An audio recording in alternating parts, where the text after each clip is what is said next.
Heroine Samantha చేసిన ఓ చిన్న post ఇప్పుడు టాలీవుడ్లో సెన్సేషన్గా మారింది. ఈ పోస్ట్ కొత్త అనుమానాలతో పాటు కొత్త అంశాలను తెరపైకి తీసుకొచ్చింది. ఇప్పటికే కాస్టింగ్ కౌచ్తో షేక్ అవుతోంది మలయాళ ఫిల్మ్ ఇండస్ట్రీ. ఇప్పుడు ఈ ప్రకంపనలు టాలీవుడ్ను షేక్ చేయబోతున్నాయా? అసలు ఇంతకీ నిజంగానే అలాంటి రిపోర్ట్ ఉందా? ఉంటే ఇన్నాళ్లు గోప్యంగా ఎందుకుంది? తెలుగు ఫిల్మ్ ఇండస్ట్రీలోని మా మహిళలంతా హేమా కమిటీ రిపోర్ట్ను స్వాగతిస్తున్నాం. కేరళలో విమెన్ ఇన్ సినిమా కలెక్టివ్ చేస్తున్న కృషిని అభినందిస్తున్నాం. వాళ్ల కృషి ఈ ఉద్యమానికి దారితీసింది. ఆ WCC నుంచి ఇన్స్పైర్ అయ్యి టాలీవుడ్ ఫిల్మ్ ఇండస్ట్రీలోని మహిళల కోసం group the voice of women ఏర్పాటైంది. లైంగిక వేధింపులపై సబ్ కమిటీ సమర్పించిన రిపోర్ట్ను పబ్లిష్ చేయాలని మేము తెలంగాణ ప్రభుత్వాన్ని కోరుతున్నాం. ఇది టాలీవుడ్ ఫిల్మ్ ఇండస్ట్రీలో పనిచేసే మహిళల రక్షణ చర్యల కోసం ప్రభుత్వం, ఇండస్ట్రీ చేపట్టబోయే విధానాలకు తోడ్పడుతుంది. ఇది సమంత పెట్టిన పోస్ట్. ఈ పోస్ట్ ఇప్పుడు వైరల్గా మారింది and talk of the Tollywood ఈ పోస్ట్ అని చెప్పాలి. టాలీవుడ్ ఇప్పుడు షేక్ అవ్వడానికి కారణం మలయాళ ఫిల్మ్ ఇండస్ట్రీ. ఎందుకంటే అక్కడ జస్టిస్ హేమా కమిటీ ఓ రిపోర్ట్ను రిలీజ్ చేసింది. మల్లు ఇండస్ట్రీలో పనిచేసే మహిళలు కాస్టింగ్ కౌచ్, లైంగిక వేధింపులు ఎదుర్కొంటున్నారని క్లియర్ కట్గా చెప్పింది ఆ కమిటీ రిపోర్ట్. ఒక్కొక్కరుగా వారి గొంతు విప్పడంతో అసలు ఇన్ని దారుణాలు జరుగుతున్నాయా అని ప్రతి ఒక్కరూ షాక్ అయ్యారు. ఇప్పటికే వేధించిన వారి పేర్లు కూడా బయటకొచ్చాయి. వారిపై కేసులు కూడా నమోదయ్యాయి.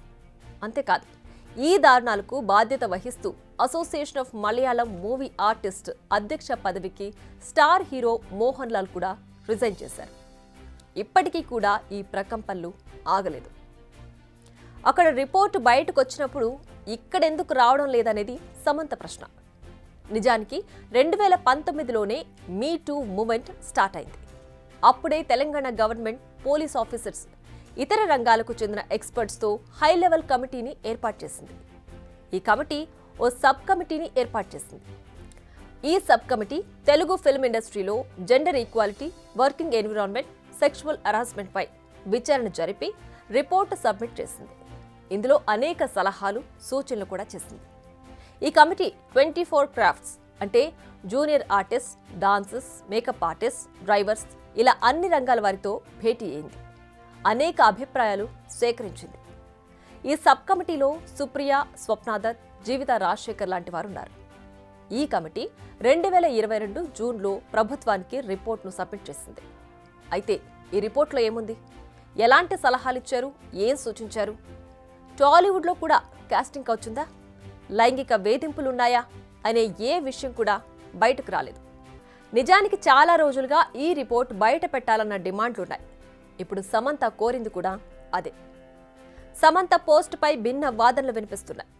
అసలు మన టాలీవుడ్లో అలాంటి పరిస్థితులే లేవు.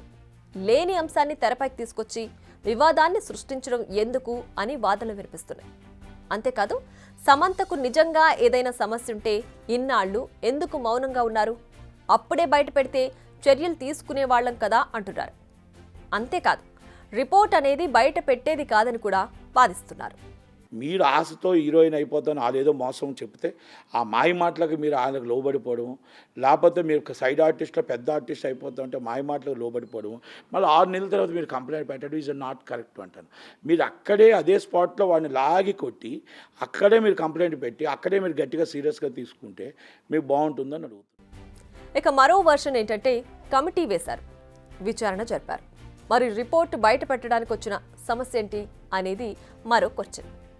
టాలీవుడ్లో నటులు ఎదుర్కొంటున్న సమస్యలేంటి? బాగుంటే బాగుంది, లేదంటే ఇక్కడ సమస్యలున్నాయి అని చెప్పడానికి ఇబ్బంది ఏంటి? కేరళ ఇష్యూస్ చూశాక టాలీవుడ్పై అనుమానాలు పెరుగుతున్నాయి. నిజానికి ఇప్పటి వరకైతే ఎవ్వరూ బయటకొచ్చి ఫిర్యాదులు కానీ కామెంట్స్ కానీ చేయలేదు.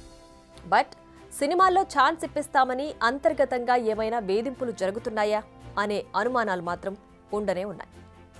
కొందరు మ్యూచువల్గా అంగీకరించే ఇలాంటి పనులు చేస్తున్నారని చెప్తున్నారు. కానీ ఓ రోల్ కోసం ఇలాంటి వాటికి కూడా అంగీకరించే పరిస్థితులు క్రియేట్ చేసింది ఎవరు అనేది కూడా తేలాలి. సమంత తన పోస్ట్లో నేరుగా తెలంగాణ గవర్నమెంట్ను రిక్వెస్ట్ అయితే చేసింది. మరి ఇండస్ట్రీ నుంచి సమంతకు మద్దతు దక్కుతుందా లేదా? తెలంగాణ ప్రభుత్వం ఇప్పుడు ఎలా రియాక్ట్ అవుతుంది? రిపోర్ట్ రిలీజ్ అయితే కొందరి నటుల జాతకాలు మారిపోతాయా? లేదా అసలు రిపోర్ట్ తయారు చేయడంలో కాంప్రమైజ్ అయ్యారా అనేది మున్ముందు తేలనుంది.